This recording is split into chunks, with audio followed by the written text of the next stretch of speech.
Un portfolio de développeur, c'est une lame à double tranchant. Soit il est super et il montre tes compétences et il met en avant ce que tu sais faire, soit il n'est pas super et dans ce cas-là, il va plutôt te dévaloriser. Et il faudrait mieux ne pas en faire. Et dans cette vidéo, je vais te donner toutes les clés qui permettent de passer du bon côté de notre lame afin que ton portfolio te porte pas préjudice. Pour ça, on va voir. Déjà, pourquoi on fait un portfolio? Quel est le but d'un portfolio? Parce qu'on parle de portfolio, mais déjà, il faut savoir quel est ton but avec ce portfolio et c'est vraiment la première étape. Ensuite, on va voir les couleurs, les sections essentielles et comment trouver des bonnes fontes. Tu vas voir, c'est très efficace. Je vais te partager tous les meilleurs sites, tous les meilleurs outils pour faire ça. Tu vas juste adorer. Donc, mets déjà en commentaire le lien de ton portfolio. Au moins, je pourrais le reviewer et te répondre en te disant si c'est super. Et si tu fais partie du bon côté du couteau. On se retrouve tout de suite pour pourquoi on fait un portfolio. Il est essentiel de le préciser. Il y a 3 raisons principales. La première raison, c'est d'être sur Internet. Pas sur Twitter, pas sur Instagram, pas sur GitHub, mais avoir ton emplacement à toi, comme ta maison. Quand tu as un portfolio, tu payes un domaine. Un domaine, par exemple, moi, ça va être melvinx.com et mon portfolio,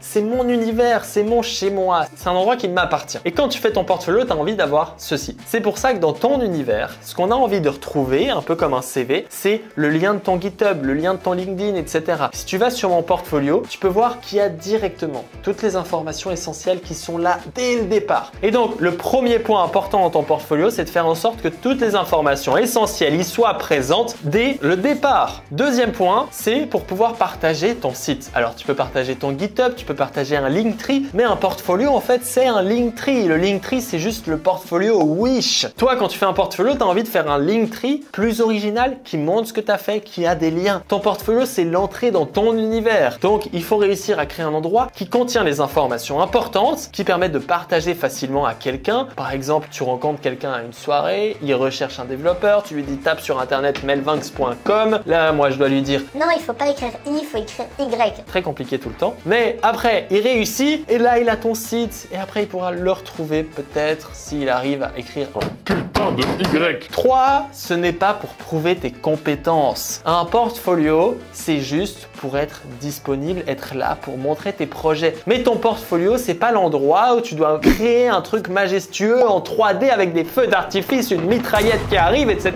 Tu dois juste réussir à avoir un portfolio qui contient les informations essentielles. Et dans le contenu de ton portfolio, tu vas montrer tes compétences via tes projets ou tes skills, mais en règle générale, ton portfolio n'a pas besoin d'être super créatif de la mort qui tue. Sauf évidemment si tu es créatif, et dans ce cas-là, c'est une lame à double tranchant parce que plus tu essaies d'être original, plus potentiellement tu vas faire un truc moche. Donc si tu essaies d'être original, fais un truc beau. Et pour faire un truc beau, il y a 3 étapes assez simples à mettre en place.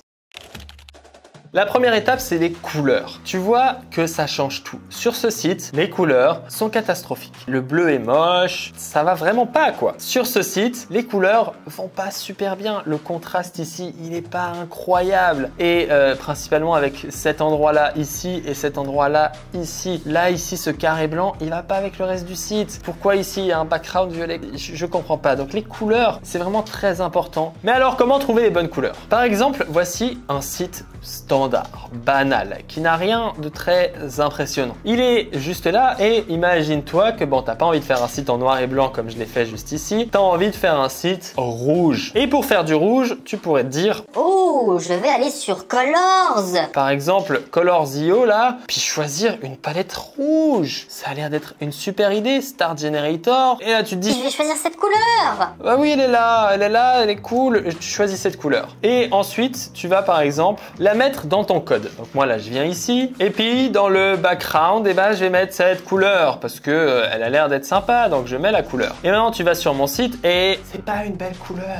C'est pas une belle couleur. Et sur Colors, je déteste ce site et je déteste tous ces sites. T'as juste des couleurs, mais ces couleurs, elles sont pas faites pour de l'UI UX. Alors oui, il veut te faire croire que c'est le cas. C'est nul. C'est nul, c'est nul. Tu n'es pas un mec qui trouve des couleurs. Tu es un développeur. Donc pour ça, utilise des gens qui ont travaillé pour que tu aies des bonnes couleurs. Voici un site qui a des belles couleurs. Si tu vas voir les primitives, tout est beau. Tout est beau, tout est efficace. Et ici, ils ont une section Color. Et là, tu vas pas y croire tes yeux, mais il y a des gens qui ont cherché et qui ont bossé pendant plusieurs semaines pour trouver des couleurs. Et toi, tu penses qu'en appuyant 4 fois sur la barre espace, tu vas trouver des belles couleurs. Mais tu te fous de ma gueule. Là, c'est des gens qui ont travaillé pour un couleur accessible for user interface. Et donc juste ici, on a ces différentes couleurs. Et je vais te montrer à quel point c'est efficace. Imagine-toi que tu veux choisir ces couleurs rouges ici. Tu vas d'abord choisir le rouge pour le background. Et ici, si on s'intéresse à comment fonctionnent ces couleurs, Understanding the Scale, tu vois qu'ici, le step 1, qui est juste ici, il permet de gérer le background. Donc moi, je vais choisir ce red background que j'ai déjà récupéré juste ici, évidemment, parce que je suis pas fou. Et je vais le mettre ici dans le background. Et maintenant, tu vas sur mon site, donc c'est en dark mode. Hein, et là, le background, il est propre, il est rouge et il est efficace pour ce qu'on appelle un dark mode. T'inquiète pas, ici, t'as qu'à changer là en light et choisir exactement le color picker qui est juste ici. Tu vois que c'est un rouge très clair. Et si ici, je le choisis, que je viens ici dans le background et que je mets la couleur ici qui est en HSL, tu vois que là, je peux venir cliquer là pour la transformer en HSL, puis copier le code HSL qui est juste là, 5099. Et en moins, j'ai un background pour mon light mode qui est très légèrement rouge, mais c'est ça qui est beau. Je me suis pas fait chier pour trouver ça. Ensuite, là, tu viens ici et tu vois que les UI Elements Background, eh ben, on utilise 3. Et en l'occurrence, les UI Elements, dans mon nom, ça représente les cards. Donc ici, je vais mettre card est égal à cette couleur-là. Et maintenant, tu vas voir que ces cards-là, ça va représenter la couleur qui est juste ici en dark mode. Et encore une fois, c'est joli. C'est joli, ça rend bien, c'est pas trop contrasté. C'est des bonnes couleurs, c'est simple à choisir. Maintenant, on va choisir par exemple la couleur de border. La couleur de border, elle est encore une fois expliquée sur le site. Ne t'en fais pas, moi je vais juste la coller pour te montrer. Et là, on a des belles borders qui vont bien avec le site, qui vont bien avec le reste. Et si tu regardes ici, évidemment, il t'explique UI Element Border and Focus Ring 7. Et donc de la même manière, il m'a dit Focus Ring. Et donc moi, ça tombe bien parce que j'ai une couleur ici qui s'appelle Ring. Et donc, je peux mettre le Focus Ring avec la même couleur. Et ça va représenter la couleur de quand on focus. Ici, tu vois que ça représente la couleur qui est juste ici. Maintenant, pour le primary, ici c'est écrit Solid Background 9. J'ai déjà pris la couleur, hein, qu'on voit encore une fois ici. Et je vais l'ajouter dans Primary. Et je sauvegarde et je viens ici. Et tu vois que la couleur, elle est bien contrastée, elle est bien choisie, elle est bien. Tu comprends le concept. On aura aussi les text color. Et là, donc, je vais pas te faire tout le truc. On va juste copier le résultat final que j'avais déjà préparé parce que c'est un peu chiant de convertir tout ça en HSL. Et ici, tu vois que tout est bien choisi, tout est efficace, tout est là et les couleurs sont belles. Au lieu de choisir des couleurs toi-même, tu n'as qu'à te rendre sur ce genre de site et voler leurs couleurs. C'est le but, ils ont travaillé dur pour avoir des bonnes couleurs, donc profites-en. Ensuite, un autre point important, c'est les animations. Regarde le temps avant que tu voies mon site. Tout est instantané. C'est, je sais pas, c'est 2, 3, 0,3 secondes ici. Très rapide. Ici, tu scrolles, tout est instantané. Quand tu scrolles, il faut surtout pas mettre des animations lentes. Il faut que tu te dises, tout le monde est stressé, tout le monde est très énervé. Donc, mieux vaut faire en sorte que leur animation, elle soit rapide et efficace. Et tes animations doivent toujours être rapides et efficaces. Et ça vient vraiment améliorer ton expérience utilisateur énormément. Voilà pour les informations. Je te montre des mauvais exemples d'animation quand même, hein, pour que tu t'en rendes compte. Ça, évidemment, c'est catastrophique. Les animations sont trop lentes. Tout est lent, ça va pas du tout. Et si je te montre, eh ben encore une fois, tout est très lent et ces animations-là, elles sont vraiment pas bonnes. C'est trop lent, c'est pas assez, c'est très perturbant. Mais voilà, faut faire des animations rapides. T'as compris le concept normalement. Maintenant, concernant les sections, moi je te conseille une première section skill. Les règles, c'est de ne pas avoir plus de 3 langages. Exemple TypeScript, Java, Swift, ça sert à rien d'en mettre 10 000. Là, tu es en train de te dire Mais Melvin, t'as pas respecté ta propre règle. C Sharp, Ruby, Fastify, ça représente notre JS. Bref, c'est pas grave. Je suis un traître et il faudrait que je change ça parce que je fais plus du tout de SwiftUI, donc voilà. Technical skill, ça c'est un bon exemple. Il y a 3 langages, il y a quelques frameworks, il y a quelques databases. Parce qu'il y a une autre règle, c'est pas plus d'un framework. Par exemple, tu mets que React, ça sert à rien de mettre React, Vue.js, etc.